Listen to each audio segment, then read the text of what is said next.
안녕하세요. 백두산 금융연구소의 백두산입니다. 5월 2일 월요일 아침 9시 8분입니다. 미국은 금요일날 급락 마감을 했습니다. 타이틀을 보시면 아마존 어닝 쇼크 속 기술주 부진 등의 급락이라고 나와 있는데, 근데 기술주만 빠진 게 아니죠. 전 종목이 골고루 다 빠졌습니다. 낙폭들도 정말 다양하게 이렇게 나온 모습이에요. 그래서 보면 전부 다 뭐 3, 4%씩 빠졌으니까 뭐 골고루 다 빠진 거죠. 뭐 기술주만 빠진 게 아닙니다. 그래서 이 금요일 날의 이 급락은 제 생각에는 기술적인 관점에서나 기본적인 관점에서나 둘 다 어떤 의미가 있다라고 생각을 합니다.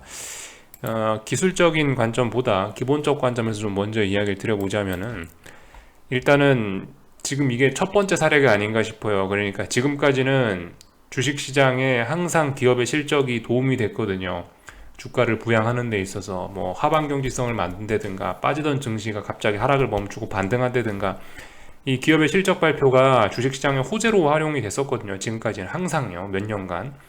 근데 이제 이번 같은 경우는 정말 처음이죠. 정말 오래간만에 기업들의 실적 발표가 지지선을 확보하고 이 하방 경직성을 만들고 매수를 하고 뭐 기대감을 만드는 게 아니고 저항을 누적시키고 혹은 우려를 불러일으키는 그런 게 됐다는 거죠. 이게 이 첫 번째다. 몇 년 만에 정말 처음으로 나타난 그런 사례다라고 이야기를 드리고 싶어요.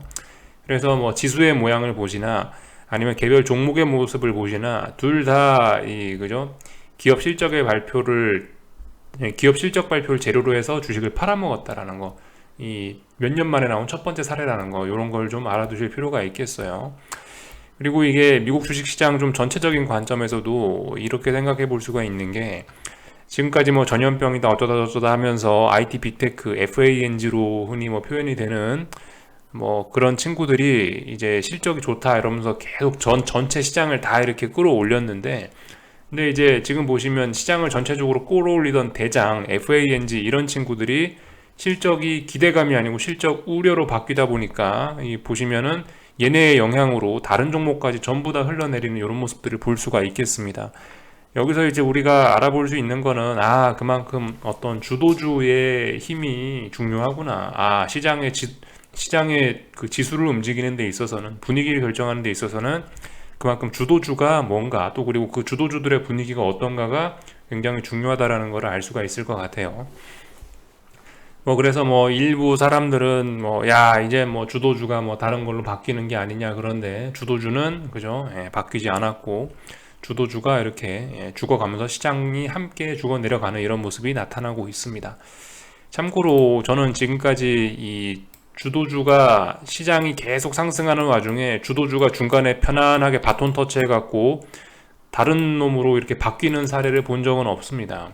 주도주가 바뀌는 거는 언제 바뀌느냐, 시장 지수를 쭉 끌어올리고 주도주들도 쭉 같이 올라요. 그러다가 이제 어떤 큰 위기가 옵니다. 큰 위기가 나서 이 추세가 박살나고 나면은, 그럼 이제 여기 이 혼란한 구간 안에서, 이 급락해 있는 이 혼란한 구간 안에서 차기 주도주가 살살살살살살 싹 트는 거죠. 이러면서 주도주가 바뀌는 거지. 그러니까 이런 요란한 과정이 필요하다고요. 주도주가 바뀌기 위해서는요. 이렇게 뭐 지금처럼 조용히 적당히 지수가 조정이 나오는 상황에서, 이런 상황에서 뭐 주도주가 평화롭게 바뀌고, 전 이런 사례를 아직까지 본 적은 없습니다.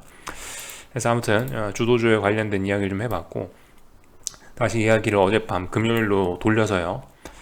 금요일날 이제 기본적 이야기 했죠. 기술적인 측면에서 중요하다라고 이야기를 드렸는데, 기술적 측면에서는 뭐가 중요할까요? 저게 이제 어제 중요한 지지선을 붕괴시켰으니까 기술적인 측면에서 중요하죠. 어디가 중요하다고 말씀을 드렸었냐면 4175, 13,000이란 자리가 중요하다라고 말씀드렸는데, 의미 있게 턱걸이 이런 게 아니고 장대 음봉으로 시원하게 장중에 밀어버렸죠. 그러니까 의미가 있는 거예요. 이런 지지선들은 이 깔짝깔짝 이런 식으로 뭐 종가에 탁 걸치고 뭐 시가에 걸치고 이런 식으로 해서 붕괴시키거나 이런 거는 신뢰도가 낮다라고 봐야 되겠죠. 장중에 세력들이 의지를 가지고 돈을 확 써서 힘으로 밀어붙여서 깨야 의지가 있다, 이건 좀 신뢰도가 있다라고 이야기할 수 있을 것 같은데, 금요일날 밤에 나온 모습이 딱 그런 모습들이었죠. 중요한 지지선을 정확하게 장대 음봉으로 밟아버렸다라는 건 굉장히 중요한 의미가 있을 것 같습니다. 그래서 이제 뭐라고 할 수가 있겠느냐. 제가 지난번에 미국 증시는 중장기적인 측면에서 봤을 때 삼산이 완성됐을 가능성이 뭐 거의 90% 이상이다라고 이야기를 해드렸는데, 이제는 삼산 그냥 완성된 거죠. 100%로 이야기를 바꾸겠습니다. 100%죠. 이제 삼산 완전히 완성이 됐죠. S&P 기준으로 보면 여기 고점 하나, 여기 고점 한 덩어리, 여기 고점 하나. 물론 이건 이제 뭐 이야기하는 사람에 따라서 뭐 조금씩 차이가 있을 수는 있어요. 이걸 어떻게 삼산으로 보냐, 뭐 다중천장형이다, 뭐 그렇게 이야기해도 괜찮은데, 아무튼 뭐 저의 입장에서는 뭐 일단 크게 전 삼산이라고 그냥 볼게요. 크게 3번 고점을 테스트했다라고 이렇게 보겠습니다.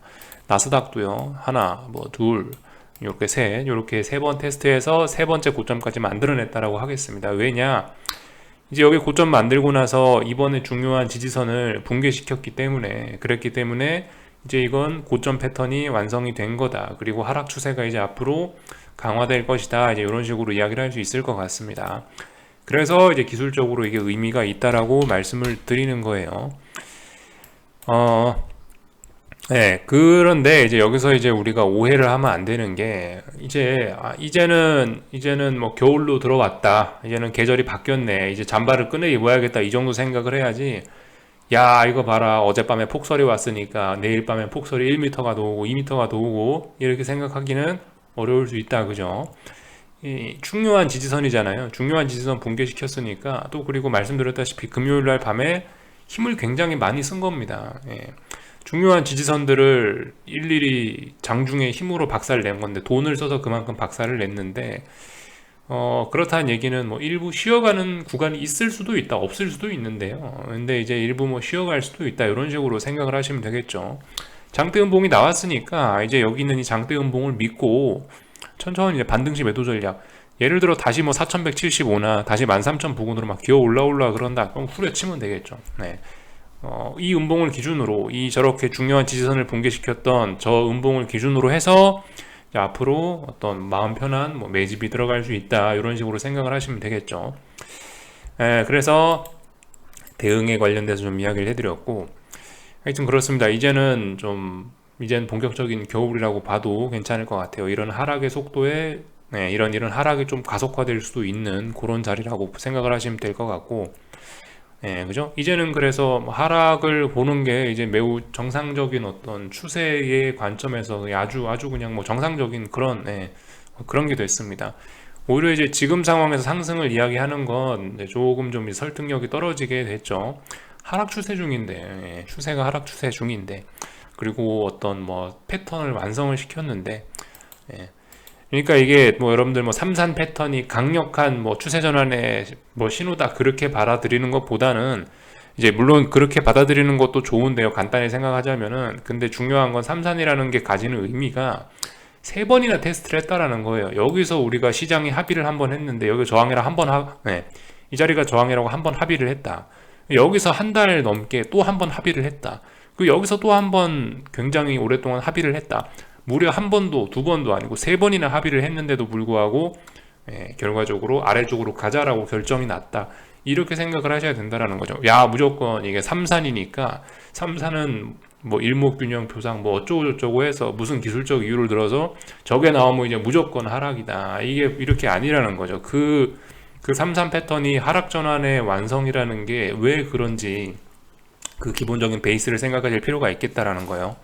그래서 여러 번 합의를 했는데 결과적으로 합의 결과가 안 좋게 끝났다라는 거를 볼 수가 있겠습니다. 그런 측면 좀 생각을 하셔야 되겠고,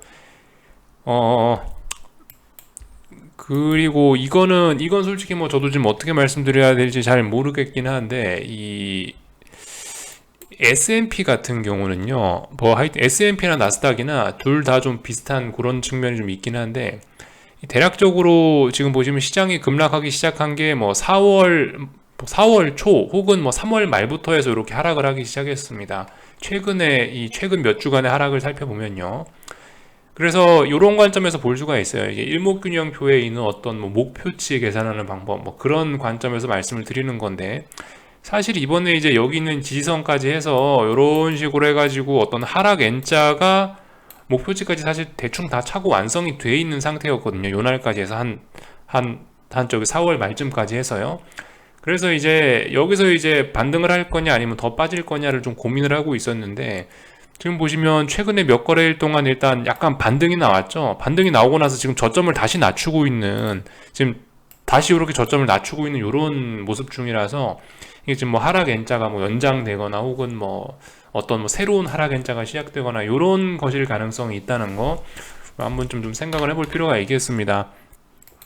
저도 뭐 사실 뭐 일목균형표고 뭐 목표치고 이런 거는 뭐 잘 모르는 얘기라, 네, 뭐 저도 그렇게 뭐 자세히 공부를 잘 안 해봐갖고 잘 모르는 부분이긴 한데, 이런 관점에서 볼 수도 있다라는 거 말씀을 좀 드려봐야 될 것 같아요. 나스닥도 그렇습니다. 한 3월 말부터 해가지고 요렇게 해서 요런 식으로 해서 지금 하락 N자로 빠졌어요. 그래서 어떤 일목균형표 이런 관점에서 봤을 때 이번에 13,000자리까지가 대략적으로 어떤 그 하락 N자의 목표치가 거의 다 찬 거거든요. 근데 이제 최근에 보시면 몇 거래일 하루 반등하고 나서 새로운 하락 N자 시작되는 거 아니야? 라는 생각을 우리 한번 해볼 필요가 있긴 있습니다. 근데 솔직히 이렇게 하락 N자를 막 대놓고 적용하기에는 조금 좀 수상한 점도 좀 있긴 해서, 아무튼간 근데 일단 하락 N자 목표치 채워놓고 필요한 조정은 나왔다라고 일단 이렇게 보고 있어요. 뭐 제가 뭐 아주 뭐 자세하게 고점이 여기 높아져야 되는데 안 높아졌다라든가 지금 뭐 일단 그런 이야기는 일단 제껴놓고요. 대충 목표치 채워놨는데, 목표치 채운 상태에서 몇 거래일 정도 이렇게 조정 과정이 있었고, 조정 과정 끝나고 나서 붕괴시킨 거라서 기술적으로 좀 의미가 있을 거다, 이런 식으로 이야기를 좀 드려볼게요. 이런 관점으로 볼 수도 있다. 어떤 하락 N자 목표치 계산하는 게 그런 게 있는데, 근데 아무튼 이것도 너무 그런 거에 빠져드시면 안 됩니다. 이 목표치 채우는 날도 있고 안 채우는 날도 있고, 오버나 언더 슈팅으로 인해서 목표치를 초과 달성하는 경우도 있고, 그렇기 때문에 그런 게 있다더라 라는 거 그냥 가볍게 듣고 넘어가셨으면 좋겠고요. 그래서 미국 주식시장은 그죠? 뭐 그런 의미가 있다라고 이야기를 해봤습니다. 참 그 이슈가 없진 않았죠. 예, 이슈가 없진 않았어요. 잠깐 가볍게 좀 짚고 넘어가자면요, 금요일날 밤에 경제지표들이 몇 개 나왔습니다. 뭐 대표적으로 유로존 CPI 혹은 뭐 유로존 GDP 이런 것들이 나왔는데, 대부분 어떤 그죠, 유로존 인플레이션 물가지표들은 인플레가 심각함을 여전히 잘 보여주고 있는 상황이고요.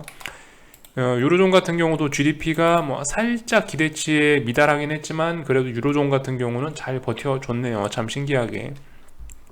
지난주 목요일 날인가 미국 GDP가 1분기 GDP가 나왔는데 그게 물 말아먹었죠. 역성장했죠. 그래서 혹시나 유로존도 역성장하나 싶어서 잘 봤는데 그렇진 않았더라고요.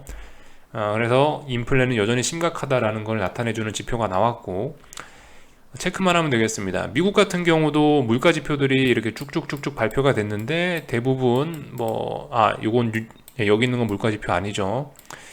아무튼간 그 물가 지표들이 나왔는데 여전히 인플레가 심각하다라는 거를 뭐 잘 보여주고 있다, 이런 식으로 그냥 보고 넘어가면 될 것 같습니다. 예, 사실 이제 제가 계속 여러분들께 말씀드리면서 우리 주식시장에서 우리가 주식시장에서 믿어야 되는 거는 숫자들이다. 뭐 경제 지표들이나 아니면 주식시장에 이런 거래되는 뭐 종가 뭐 이런 것들을 믿어야 된다라고 이야기를 드리고 있긴 한데, 근데 아무튼 그거는 알고는 가셔야 됩니다. 사실 여기 나오는 이런 물가 지표들 같은 경우는 정부의 입김이 좀 강하게 들어가는 측면이 없지는 않거든요. 물가 지표 어떻게 선정하겠어요? 시장에서 거래되는 여러 가지 뭐 재화의 가격들, 여러 가지 재화들을 선정해서 아이폰도 넣어야 되고 기름값도 넣어야 되고 뭐 컴퓨터 값도 넣어야 되고 뭐 채소 값도 넣어야 되고, 이런저런 물건의 가격을 혹은 뭐 서비스의 가격, 뭐 미용실 가격 뭐 등등 있잖아요. 이런저런 가격들을 합산해서 그걸 바탕으로 해서 이제 물가지표를 만들어내는 건데, 근데 이제 잘 생각을 해봐야 될 게, 정부에서 이제 이거는 물가지표 산정해 놓고 이거는 물가지표 산정해서 빼고 이런 식으로 그건 정부 입맛에 맞게 할 수 있다라는 겁니다. 그러면 현실적으로 봤을 때 물가 상승률은 낮다고 이야기하는 게 정치인들 혹은 지금 집권 세력들 입장에서 훨씬 좋겠죠, 그죠? 네, 그게 유리할 겁니다.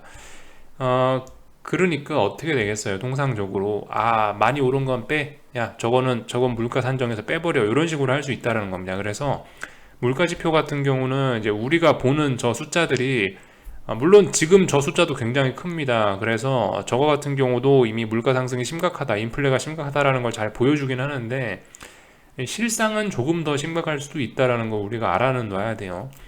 저 물가지표 같은 경우는 특히나 정부의 입김이 강하게 들어갈 수 있기 때문에 예, 어쨌든 저것도 약간 필터링을 거쳐서 봐야 될 경제 지표이긴 하다. 이런 이야기는 좀 드리고 싶습니다. 물론 이제 완전히 우리가 믿을 수 있는 그런 경제 지표들도 있을 수 있는데 물가 지표 같은 경우는 그런 경향도 있을 수 있다. 이 정도만 생각을 하시면 될 것 같습니다. 그래서 하여튼 금요일날 경제 지표들 발표가 저런 게 있었다라고 말씀을 드렸고, 토요일날은 한국 뭐 수출입하고 이 뭐라고 해야 되죠? 경상수지 뭐 이런 게 하여튼 발표가 됐는데, 무역수지 이런 게 나왔는데 무역수지는 계속 적자가 나왔네요. 하여튼 뭐 특별히 뭐 중요한 것 같지는 않습니다. 원달러 환율에 영향을 주긴 줬을 텐데 이 정도 살펴보면 될 것 같고요. 그래서 미국 주식시장을 조금 좀 살펴봤습니다. 지표하고 이것저것요, 그죠? 빅스 같은 경우 말씀드렸다시피 잘 올라가고 있으니까 뭐 조금 더 올라갈 수 있다 이렇게 보는 게 좋겠습니다. 위쪽에 저항이 있어요, 그죠? 저항이 위쪽에 어딘가 있다라는 것만 알아놓으시면 될 것 같고요. 금리 같은 경우는 뭐 살짝 올라갔는데 이제 뭐 중요한 라인을 아직 돌파한 척한 건 아니고 뭐 그런 상황이니까 아직까지는 뭐 여기다 대고 뭐라 하지는 않겠습니다. 금리 같은 경우는 이번 주 FOMC 회의를 앞두고 지난주부터 해서 미리 이렇게 몇 주간의 조정을 거치고 있다라는 거요. 이런 걸 볼 수가 있겠고요.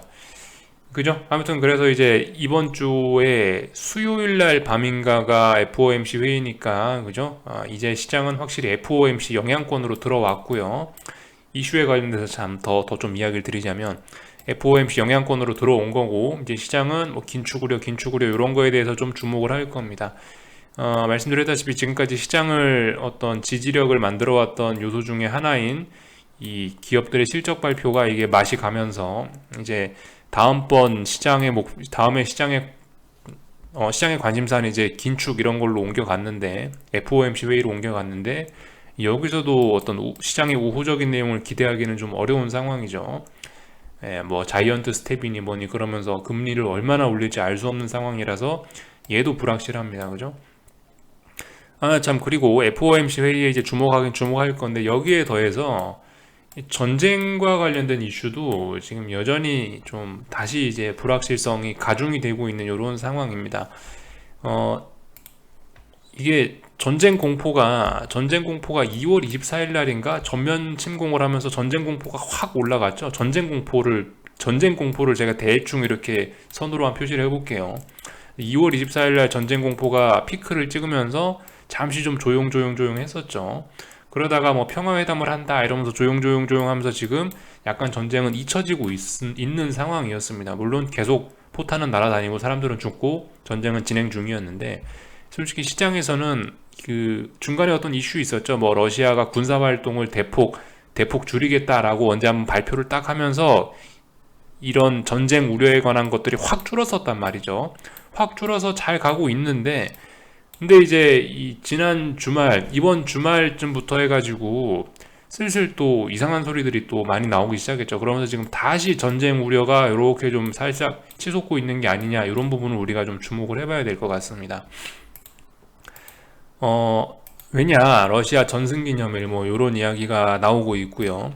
전승기념일에 맞춰서 뭐 나토에다 선전포고를 하네. 물론 그 약간 극단적인 이야기일 수 있습니다. 그런 것들이 뭐 핵전쟁을 언급하네 뭐 네, 그죠? 그래서 그런 극단적인 이야기들이 나오고 있는데, 이런 것들이 시장의 분위기에 이래저래 좀 영향을 미칠 수밖에 없을 것 같다라는 거예요. 그래서 지금 말씀드렸다시피 지금 그 생각을 해봐야 될 게, 일단은 기업 실적 발표 물 말아먹었고, 그 다음에 이제 FOMC 회의를 주목을 하고 있는데, FOMC 뿐만이 아니고 지금 전쟁 우려 같은 경우도 슬슬 지금 피어오르고 있다. 그래서 분위기가 그냥 엎친 데 덮친 격입니다. 그래서 FOMC에서 뭐 예를 들어 뭐라 한다 하더라도 이 5월 9일 날 러시아 전승기념일이 있어가지고 이날까지 또 어떤 또 계속 좀 시장의 좀 불확실성 이런 것들은 좀 계속되지 않을까라는 생각이 좀 들게 됩니다.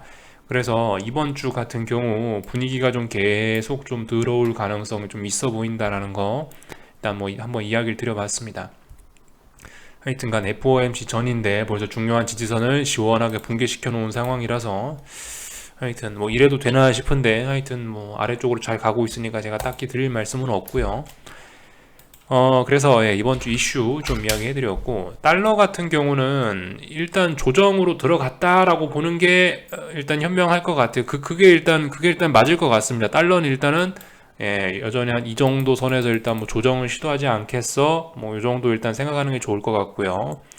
달러가 저렇게 쉬어간다라고 생각을 한다면은 우리가 이제 아시아 시장을 보는 데 있어서 코스피나 뭐 중국이나 일본이나 이런 걸 보는 데 있어서 관점을 살짝 좀 달리해야 될 수도 있다라는 거 생각해 봐야 되겠죠. 그래요. 미국은 급락했어요. 미국 증시는 급락을 했는데 아시아는 뭐 이미 오래전부터 하락을 하고 있었던 상황이라서 딱히 어제의 뭐 하락이 뭐 엄청난 영향을 미치고, 솔직히 일단 그런 건 잘 모르겠고요. 아시아가 생각을 해봐야 될 건 솔직히 달러 인덱스 같은 거, 달러가 계속 올라가서 아시아가 요즘 좀 힘들었던, 아시아 증시가 힘들었던 부분이 분명히 있습니다. 근데 만약에 이제 달러가 이렇게 좀 달러가 이렇게 좀 쉬어간다면, 달러가 상승을 쉬어간다면 아시아는 어떤 측면에서는 조금 좀 한숨을 돌릴 가능성도 있긴 하다라는 거예요. 그래서 오늘 아시아장, 오늘 코스피 같은 경우는 뭐가 영향을 미치겠습니까? 일단 미국 증시 급락은 악재죠. 엄청난 악재인데 여기에 더해서 조그마한 희망, 달러가 드디어 조정이 나오네라는 조그마한 희망도 같이 갖고 있다라는 겁니다. 오늘 아시아장 영향을 미칠 거 요 두 가지를 다 생각을 해보셔야 된다라는 거죠. 물론 이게 뭐 큰 추세에 영향을 미치지는 않는데 이제 오늘 하루에 영향을 미칠 내용들을 좀 이야기를 해보자면 이렇다라는 거고요. 그래서 아시아장 같은 경우 좀 호재와 악재가 뭐 약간 좀 혼재되어 있다 이런 식으로 생각을 하시면 될 것 같고요. 뭐 자연스럽게 한국장 이야기를 하자면은 그거예요. 여러분들 오늘 그러니까 미국이 급락했다고 한국 무조건 풋 대박이에요. 그거 아니라고요. 그죠?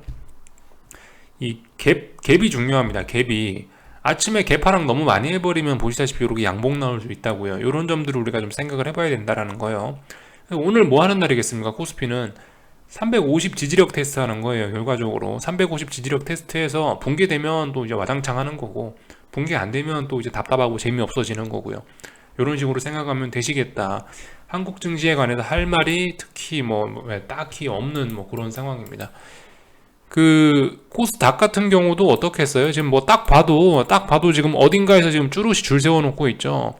여기 뭐 1230, 40 여기 있는 요 자리 어딘가에 지지력 테스트 하고 있구나. 딱 지금 그런 모습이죠. 그런 모습들을 보시면 되겠습니다. 그래서 이 뭐 무조건 미국이 3%, 4% 폭락했는데 야 한국은 1%밖에 안 빠지네. 야 대단하다 이게 아니고, 말씀드렸다시피 이게 급락을 하고 싶으면 급락에 대한 뭐 미리 사전 준비가 되어 있어야 된다고요. 근데 한국 증시는 지금 이제 350 다시 위에 올라와 있죠. 다시 변동성이 좀 축소가 되는 또 그런 국면일 수 있습니다. 그렇기 때문에 말씀드렸다시피 한국 증시는 350이 코스피가 350이 붕괴되면 이제 그 아래는 지지선이 좀 적기 때문에 급락을 할 수가 있는데 350 붕괴가 안 되면 급락 없다라는 거 생각하시면 되겠고요. 그 코스닥 같은 경우도 어때요? 1230이나 40짜리가 붕괴되면은 이제 그러면 이제 아래 단계까지 그러면 한 1200까지 또 한 40포인트 더 빠질 수도 있는 건데 붕괴됐냐 안 됐냐 이런 거 생각하시면 되겠죠. 이런 점들 생각하시면 되겠고요. 하여튼 그 와중에 이제 원달러 환율은 조정 중이고요. 그죠? 조정 중. 원달러 환율의 급등이 멈췄으니까 주식시장은 뭐 조금 버틸 수도 있다. 뭐 이런 식으로 볼 수도 있지 않겠습니까? 그죠? 그래서 아무튼 그 한국 주식시장은 이미 뭐 오래 전부터 추세가 하락으로 전환돼서 아유 뭐 오늘 좀 빠지면 어떻고 뭐 오늘 좀 상승하면 어떻습니까? 추세가 바뀌고 뭐 그러진 않는데, 솔직히 그래서 별로 한국 증시는 저는 관심 없게 시큰둥하게 보고 있고요.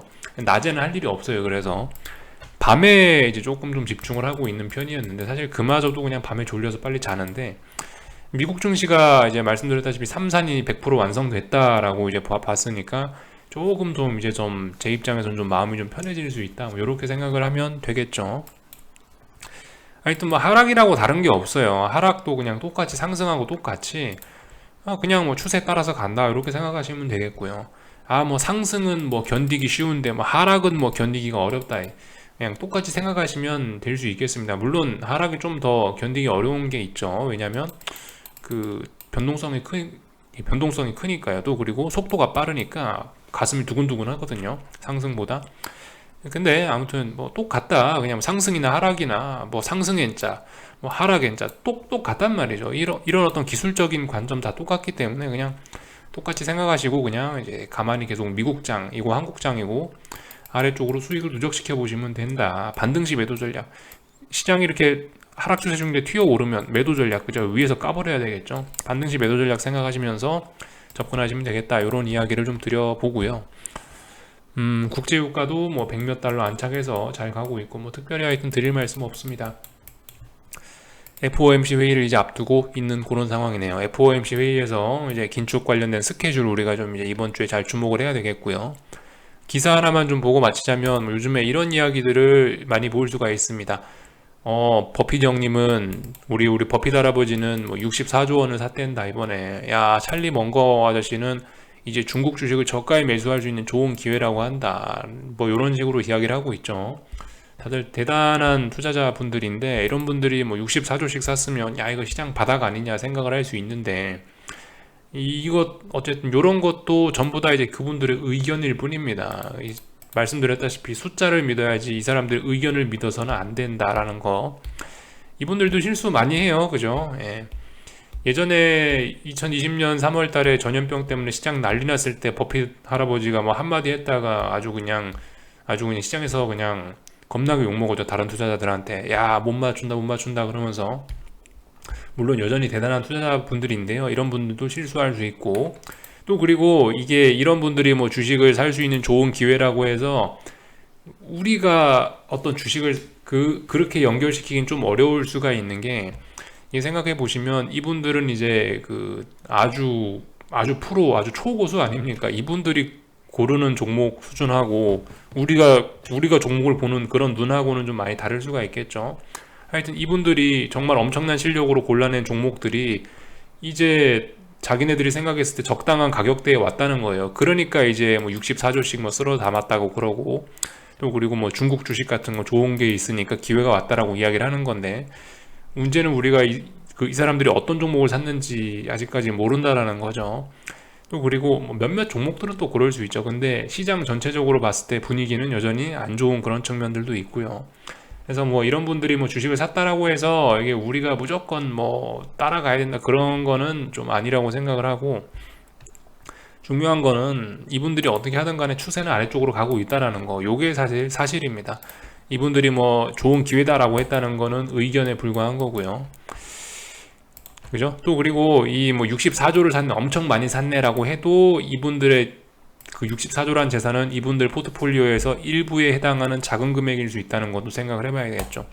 또 그리고 이분들 같은 경우는 어떤 뭐 주식 투자를 한다라고 하면 그 회사를 통째로 인수할 만큼 움직이기 때문에 비교적 지금 뭐 이런 분위기에서 이제 슬슬슬 하락 초창기부터 슬슬슬 매수를 시작해야, 슬슬슬 매집을 시작해야 자기네들이 원하는 물량만큼 주식을 확보할 수 있는 그런 게 좀 있긴 있습니다.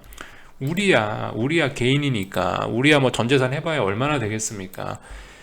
그러니까 우리 같은 경우는 뭐 야, 주식시장 저점에서 딱 주식을 사서 고점에서 팔고 이게 돼요. 근데 저런 분들 같은 경우는 돈이 너무 많아가지고 그죠? 회사를 통째로 사고도 남을 돈을 갖고 있는 분들이기 때문에 우리와 투자의 개념이 약간 좀 다를 수 있다라는 거예요.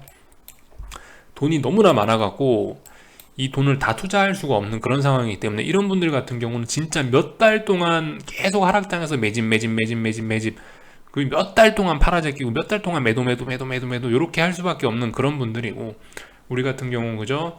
우리 같은 경우는 그 주먹만한 돈을 가지고 하루 만에 샀다 팔았다를 다 할 수 있는 그런 거고, 이런 것도 좀 생각을 해봐야 된다라는 거예요. 그래서 저런 분들의 입장하고 우리가 개인 투자자들이 저런 걸 받아들일 때 그런 생각은 조금 좀 그냥 차이가 좀 있어야 된다, 이런 이야기를 좀 드리고 싶었습니다. 아무튼 또 뭔가 좋은 종목을 찾으셨나 봐요. 그래서 뭐 주식 산다고 하니까 아무튼 뭐 성투하시라고 이야기해드리면 되고, 우리는 우리 갈 길 가면 된다라는 거예요. 그죠? 분명히 일부 좋은 주식들은 굉장히 매력적인 가격대에 왔을 수 있어요. 근데 이 사람들이 생각하기에 매력적인 가격에 왔더라도 문제는 더 빠질 수도 있다라는 거, 이런 거 좀 생각을 해봐야 되겠죠. 그리고 이분들 같은 경우는 여차하면 주식이 안 풀린다 그러면 그 회사 내가 통째로 다 사버리면 그만입니다. 우리하고는 완전히 이 투자의 어떤 관점이나 이런 게 다르기 때문에 우리가 이 사람들 관점처럼 야, 이제부터 좋은 가격대니까 나는 뭐 나스닥에 있는 무슨 종목을 매수한다 하면은 따라하면 이제 죽을 수도 있습니다. 저 사람들은 돈이 무한이고 우리는 돈이 유한이고 그렇기 때문에 그런 차이를 생각해 보셨으면 좋겠다 라는 이야기 드리고 마치겠습니다. 궁금한 거 리플 남겨주시고요. 오늘 저녁에 뵙도록 하겠습니다.